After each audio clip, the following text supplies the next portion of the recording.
So let's go to the next one where we will be talking about how the Gamp 5, what are the key drivers of the Gamp 5. So we discussed this last time, so I will quickly repeat this part and then we'll go to the next part because we already discussed on this part. So we discussed about the effective governance to achieve and maintain the GXP, quality by design. See, quality by design is a very popular term. It was popularized in somewhere in 2000, where a lot of things quality by design was talked. Nowadays, people are not much talking about the quality by design. They will talk about the continuous improvement.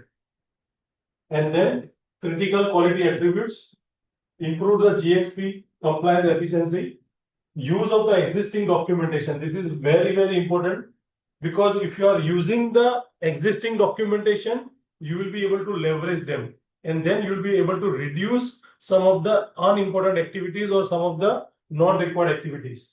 And then effective supplier relationship is very, very important because you are leveraging the data from the supplier directly. And then scalable approach to the GXP, which is tailored to the complexity.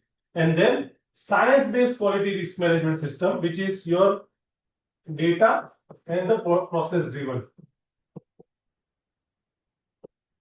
And then, of course, from life cycle approach, which is from concept to the retirement within the QMS. So we talk about this entire. So these are the complete key drivers of the Gamp 5.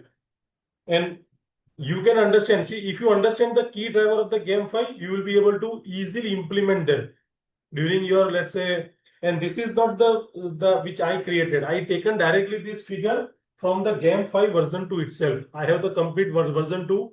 If anyone wants to read in detail about the version 2, you can ask me, I can send it to you. This entire Gamp 5 version 2 is read and then entire PPT was prepared. So this is directly from the Gamp 5. Yeah, clear everyone?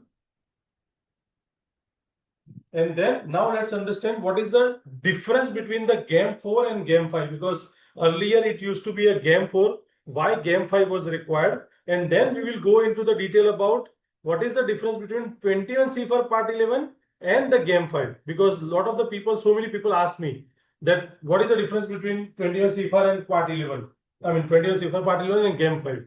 So let's understand first about the Gamp 4 and Gamp 5. So first it was detailed documentation, while this was a risk-based approach. Like just now we spoke about, right, risk-based approach, that we don't go for the detailed documentation, we go for the risk-based approach. Then the next thing was, it was more rigid. It was like a very rigid, okay, you do this only. You go for FAT, then SAT, then IQ, OQ, PQ. While here it is more flexible. It is more flexible and adaptable approach. We are not very focusing about only process. We will have the flexible and adaptable approach. And then here a lot of duplication of activities. This is very, very important. Here a lot of duplication of activities are happening. While here in this case, we are not talking about, we are talking about leveraging. Avoid the duplication and leveraging those things. Here there was no leverage. Here we are taking the leveraging the supplier documentation. Here we are talking about only the waterfall model. Here we are talking about the agile model also. Yeah. So that's the basic difference. Now, what is agile model? I cannot explain you in just this particular part because it's a big lecture on what is agile, what are the different approaches of the agile. So you may consider, let's say, going to the practical project management workshop, which is given to you, or maybe you can go for the PMP certification. So there it is given completely. So these are the things, the difference between the Gamp 4 and the Gamp 5.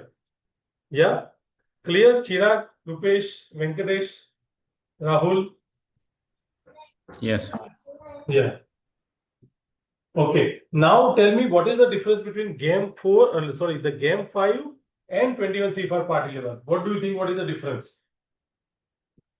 Because Gamp 5, as we discussed, it is a guideline which is given by the ISP, while the 21 CFR Part 11 is a complete regulation. It's a complete regulation which you need to adhere if you want to supply the medicines to that particular country. Let's say if you are supplying to the EU, you need to comply EU Annex 11.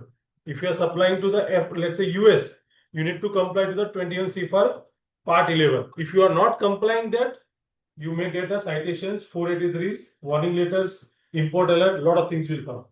Then recommendations. What are the recommendations? Just recommending that these are the things that you need to do. While here it is about requirements and the law. It talks about the how part of it. It talks about what part of it. This is created by the ISP, while this is created by the USFDA. This also includes the agile model. Like this talks about the electronic data and the record. It doesn't talk about any model. It doesn't talk about the V model. It doesn't talk about the, let's say, any other model. It talks about this talks about only the data and the records. Yeah. Clear, everyone? Any doubt? These are some of the slides that you will never. Yeah. These are some of the slides which I created. You will not get anywhere outside. This is something which I created using my experience. No one can tell you that what is the difference between this and this. Now